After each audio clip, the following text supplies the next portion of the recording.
All right, I just want to follow up on one more thing. To get this elevation, so to speak, it requires both sides, because one's a private search, one's a public search. All right, you got to have both of them. It's kind of like applauding. Can't do it with one hand. Did you guys see the movie Buffy the Vampire Slayer? Not the series, the movie. Remember when she cuts the one vampire's arm off and he says, "Join us, we can do anything." And she said, "Oh yeah, clap," because he's only got one arm. Kind of the same principle here. You need both the private search of the attorney and the public search of the abstractor or the title company to get this verification. You can't do it with just one of them. All right?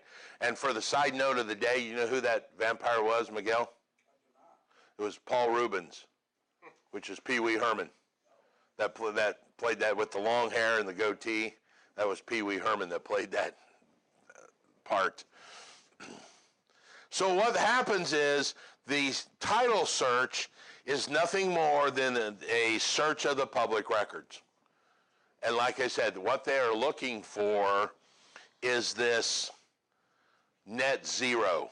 And what I mean by that is they are looking for the lien, that got put on in 1980 by a bank and then a release in 2010.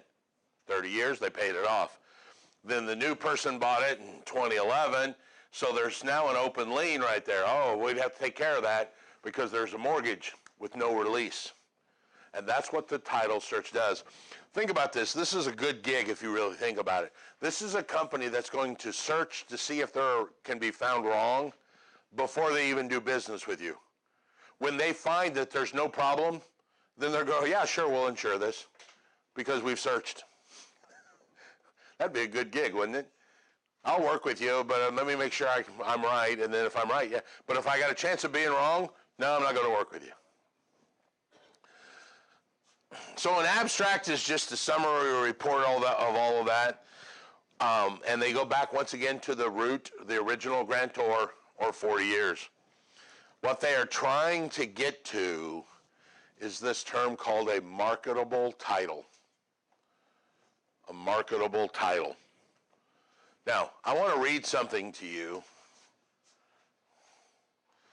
so that you can see it in your book on page 107.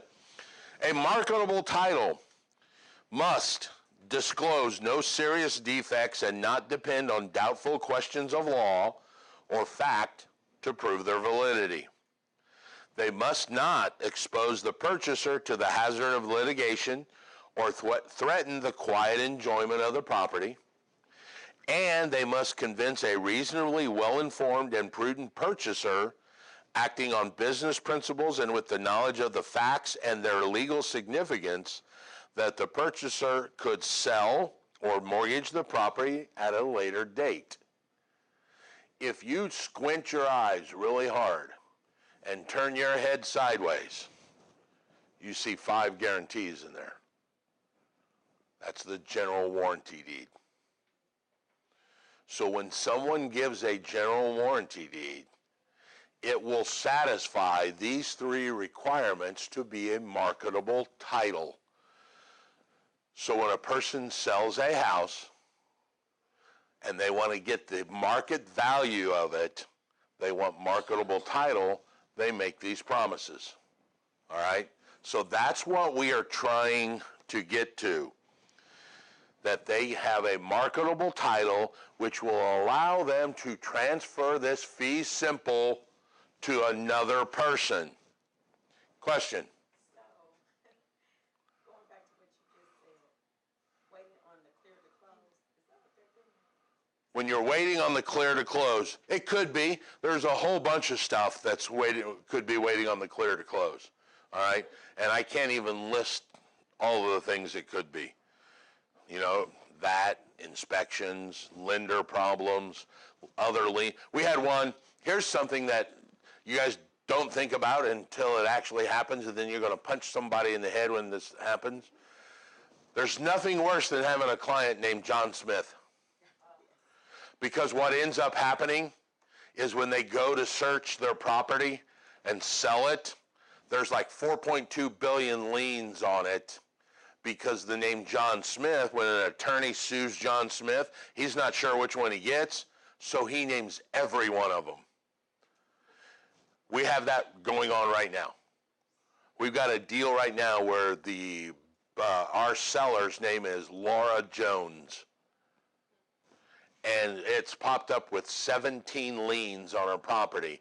And she's like, of course she's panicking. I don't have liens. I'm free and clear. I've made really good. I've got good credit. We're like, time out. It's not you. Fact is, we have to go through these and now get them all off the property by going, hey, did you ever live in Idaho? No? Well, this lien's from Idaho. Or, did you ever have a Visa Black card? No? Well, this is a Visa Black. So we got to go through all of these and get them taken off. So you never want that client named John Smith, because that's coming when it gets there. No John Smiths in here, right? Okay. Yeah, not one and the same. That's not me. Oh, that's not me, that's not me. Oh, yeah, that one's mine. That's not me, that one's... And you got to go through, and that takes time. So we were clear to close, and then these liens popped up. So that's a problem.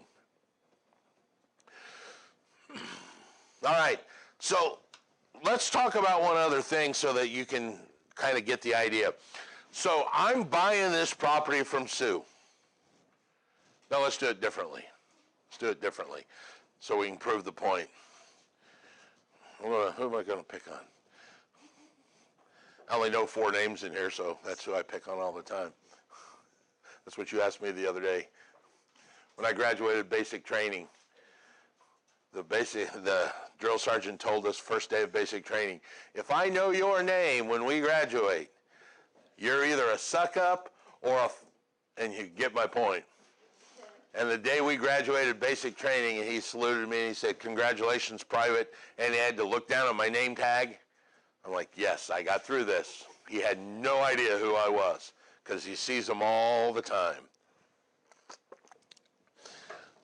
So I'm going to sell my property to Matt back there. And Matt says, sure, I want to buy the property, but I want you to promise me you own it. I want you to promise me that you're going to remove the liens. I want you to promise me that there's no one coming after me. And if there is, I want you to promise you're going to help me. And I want you to promise this forever. And I tell Matt, sure, trust me. Would you trust me? He said no awful quick. No, he would not trust me to make these statements. But wait a minute, Matt. How about I buy an insurance policy that covers you in case I'm lying on one of those? Would you now believe me? Yes. Ta-da! Welcome to title insurance. That's all title insurance is. It's like any other insurance, so to speak, and we're going to cover the differences that there is. It is to ensure that somebody doesn't get harmed because of false statements. That's all it is. I make these, you ask for these 5 outlandish requirements that I own the property, and I say, yes, I will, but I now go get an insurance policy to make sure that if I'm wrong, he's covered. That's where all this insurance title search comes from, and that's what I was saying. They're going to go and look and go, well, there's no way Raymond can be wrong. We see an unbroken chain. Even if Raymond is wrong, we got protection behind us because, remember, they only protect to the guy behind them. All right? So that is where title insurance comes from.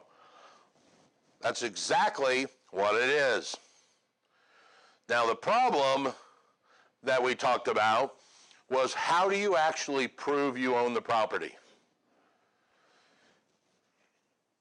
In the car world, we show them the title to show we have ownership. We don't use that. We use this process called a deed to transfer ownership. But I told you earlier, I'm going to tell you again, I'm sticking with the same story. The deed is the absolute worst way to prove ownership. Matter of fact, it doesn't prove ownership at all. All it proves was that there was a transfer of the property on that date.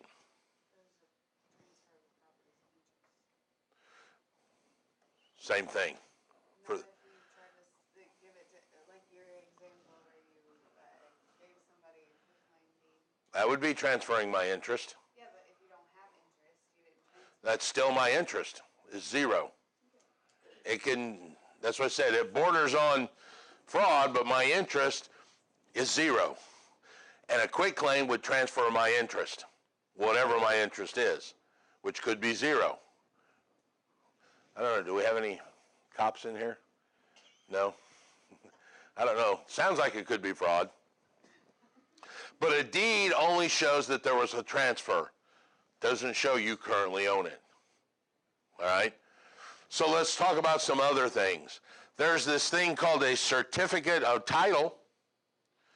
A certificate of title, once again though, the problem with a certificate of title, it's the opinion of the title on that date. Yeah, Raymond owned it on that date. That certificate of title is dated 5 months ago. Could he have sold it since then? Oh yeah. So the certificate of title, while is a guarantee of ownership, it's only a guarantee of ownership on that day. Rather, it certifies the condition of the title based on the examination of public records, i.e. the title search. But it, once again, is limited on days and time. The best way to show that you own it is to show your insurance policy.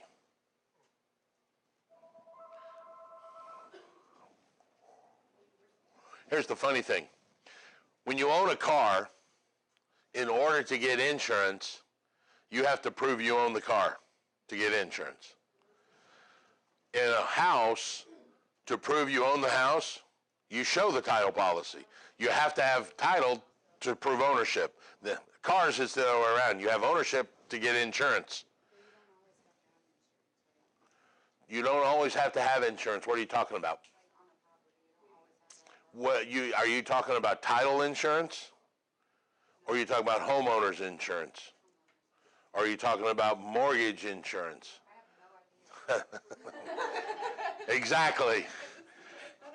So we will get there. You have to have title insurance if it's an insured closing. And I want, as the seller, I want an insured closing because I want marketable title so I get the full value of the house. Let's go back and retouch on that just so we make sure. When I sell the house to Matthew back there, I want $100,000 for my house. In order to get market value, I've got to make these 5 outlandish statements to him, and the only way that he's going to accept these statements is for me to get an insurance policy that backs him up to protect him. Now, I could tell him, hey dude, I'm not getting title insurance, I'm going to sell this to you as a special warranty deed, or I'm going to sell it to you as a bargain and sale deed, and he may say, you know what, that's fine, but I'm only giving you $75 for the house now instead of $100, because if Sears comes knocking at my door, he'd be liable for it. So I say, well, I don't want 75. I want my full 100. Well, then you better give me this insurance policy so it becomes an insured closing. We could sell uninsured. I could sell it to him quick claim. And he may go, sure, I'll take a quick claim. It's $50,000 for a quick claim. I'll pay $75 for a bargain and sale. You want full market value? You better bring me an insurance policy too. Could he, after you sell it to him, could he file for quiet title? Sure. He could buy it from me, and then he go through the suit to quiet title. But the pretty example that I gave was where they found nothing. What happens if they find something? He's now liable for all those. But theoretically, he bought it at a discount sufficient enough that if he pays all of these liens like Sears and that it brings him back up to market value. Theoretically, that's the concept. All right? That's why he wouldn't pay market value for an uninsured closing. Because Sears could come knocking and they're like, well, you owe me $2,800. Dude, you're on the hook for that now because you didn't buy a policy. So could you make part of the deal to have the seller do a quiet of title before? Can you make part of the deal? Yes. Because literally part of the deal would be I'm not taking anything other than a general warranty deed. And I can't give him a general warranty deed unless I go through a suit to quiet title. Now we would have to negotiate. I would tell him, hey, look, it's going to take me about 6 weeks and about $1,500 to go through this. Are you willing to wait? And if he says yes, okay, let me pay for this. We'll go through it. And then whatever shows up, shows up. Now here's the problem. I go through the suit to quiet title. I find Sears, and now I'm on the hook for that because he's not going to buy it knowing that. Yeah.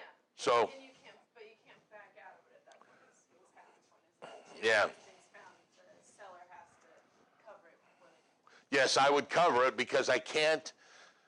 In the purchase agreement, it says he will accept the property as a general warranty deed or by no other. All right? So his purchase agreement to me would be a general warranty deed. Now, I can either tell him I can't give you a general warranty deed, or I can get one, but it's going to take his time. Or if I find all these liens, I could literally go, hey, purchase agreement's going to be voided because I can't give you that. Because I ain't going to pay $48,000 on this property. I found 7 liens. I'll just keep it. So just to be clear, the insurance policy that we're talking about refers to ownership is the title insurance. Right, because if a company is willing to defend you in a court of law, you can bet that you own the property. If they're willing to step up and say, we will defend Raymond against these vendors that are coming, then you own the property. So showing title insurance is the best way to prove ownership. All right, we're going to end the audio file, made it long.